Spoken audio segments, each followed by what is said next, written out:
How about a Yankees mock draft?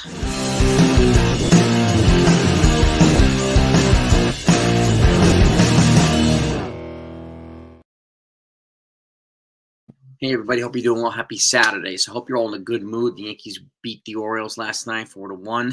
It was a benches clearing scuffle too. So, but maybe it reignited the Yankees. Maybe it reignited the Orioles too. There was a lot of frustration pent up between the two teams. If you haven't seen it, Clay Holmes accidentally hit Heston Kjerstad in the head with a pitch. It wasn't intentional. It was raining out. It was just, it got out of control. But, or he lost control, I should say. Brandon Hyde, the manager for the Orioles, took offense, and he looks like he went after Clay Holmes, who was checking in, who was checking on the player. Austin Wells tried to run interference, then looked like he was approaching Austin Wells, and then he started jawing at the dugout, who he was saying were jawing at him. So, and then all of a sudden, bench is clear. And look at guys like Ryan O'Hearn, number 32 from the Orioles, looked like he was throwing hands.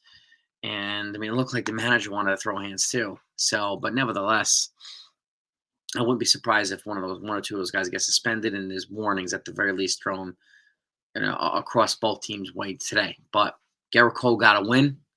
The other piece of news is Jose Trevino has been put on a 10-day IL with a left quad strain.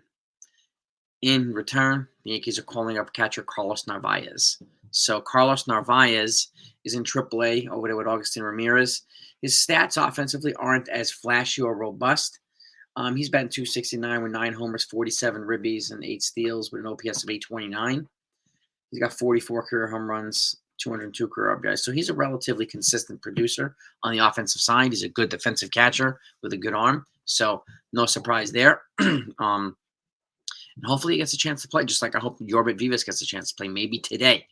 With a 400 on-base percentage, it might be a good idea to put him at leadoff and have two guys at 400 on-base percentage ahead of Aaron Judge, who went deep last night. Maybe he's going to heat up too now. Hopefully the Yankees will be energized. But let's get into it. I'm going to give you a 5-round Yankees mock draft, okay? This generally doesn't generate, and the draft starts tomorrow. It doesn't generate the same excitement that NFL and NBA drafts do, with the same fanfare and hype and all that stuff. Basically because there's no really mid-draft trades for players and picks and everything like that. So it's a little different in MLB, and it's not much attention paid to it. But I want to give you my 5-round mock draft for the Yankees. There are 20 rounds, but I want to give you my 5-round. Generally, they pick a high school shortstop, but they have been recently, and then in the first round. I don't think they're going to go high school at all in the first 5 rounds, and I don't think they should either.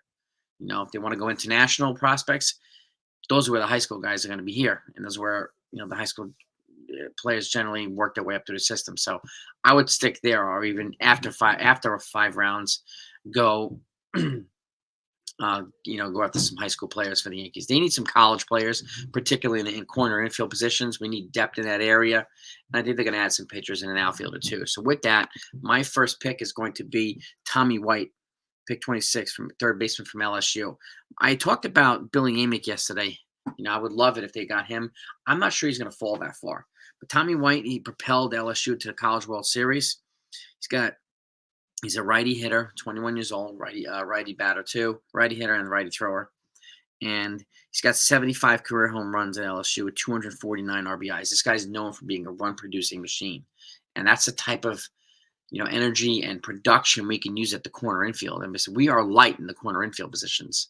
So we're heavy in the middle infield, a lot of second base and shortstop, light in first base and third base. Now with Ben Rice there, hopefully he becomes a long-term building block, but I would exercise caution. So I do hope the Yankees draft a first baseman high up in the draft as well. And I talked about somebody yesterday, his teammate from Tennessee, Blake Burke. But I do think in the second round, the Yankees are going to go pitching.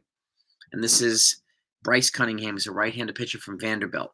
Okay, he's got a big fastball. He's got a great changeup with very, very good velocity.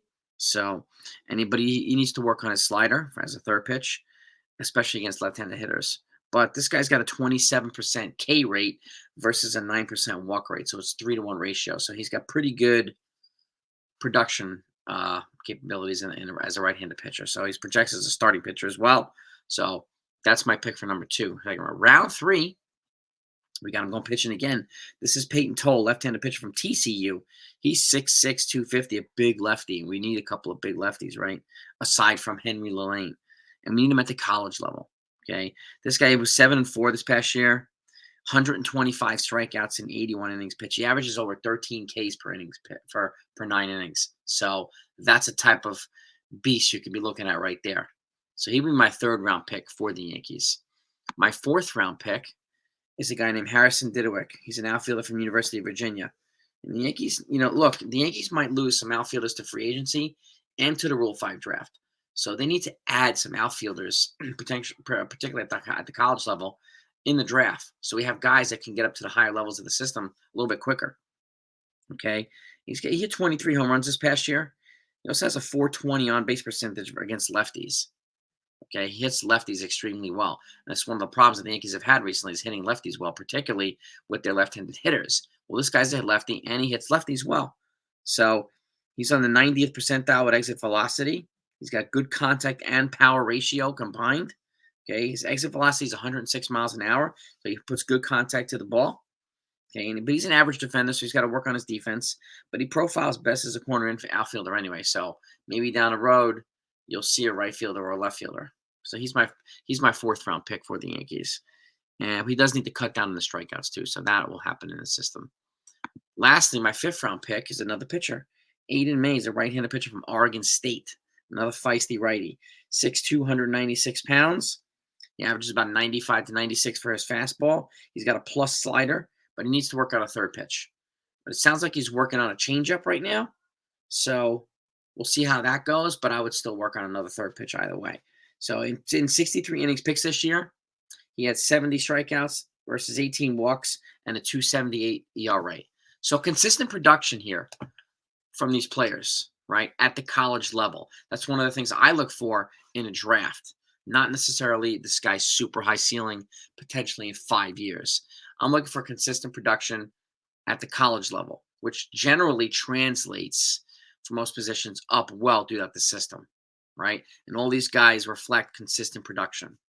And these, I think, are going to be – this is my 5-round mock for the Yankees. Would I be surprised if they drafted a high school infielder in the first couple rounds? No. They do it almost every year. So George Lombard last year drafted Anthony Volpe. I mean, there's a lot of high school infielders that they drafted. So, but here you get a third baseman, you get an outfielder, and you get 3 pitchers. Okay. Would I be surprised if they drafted a first baseman too? No, I would not. Do I think it would probably be a good idea? Yes. Remember, Anthony Rizzo's most likely leaving as well. And DJ LeMahieu's working his way out. So, I mean, he's, becoming a shell of himself. And at the very least, he'll be relegated to bench play if he doesn't move on or get DFA'd or whatever. So, I do think stocking up at the corner positions at the college level will be a good idea for the Yankees. Obviously, and adding some arms. They like big arms. These guys are big arms. They like, feisty players. These guys are feisty players too. Okay. And some of them have the clutch gene too. And the Yankees could use more of the clutch gene. So, but that's my 5-round mock. Those are the 2 roster moves for the Yankees. If anything else comes out today, I talked to I was talking to the crew last night in the live stream in the post game. And, we were talking about, it was reported that the Yankees are working on trading for potentially 2 Reds relievers. They have a pretty good bullpen. So, now does that mean, because we're also, a lot of the fan base wants them to trade for some Marlins relievers. And obviously they're already in discussions for Jazz Chisholm at second base, right? Could they parlay a reliever and Jazz Chisholm from the Marlins, or parlay a reliever or 2 and Jonathan India from the Reds? Solve, 2 birds with 1 stone in the next coming weeks. So stay tuned, gang. It's going to be really, really interesting. And today they have the Yankees have an afternoon game. They have a late morning game tomorrow. So we got a couple days of early baseball. Get ready, gang. It's coming. Go Yankees.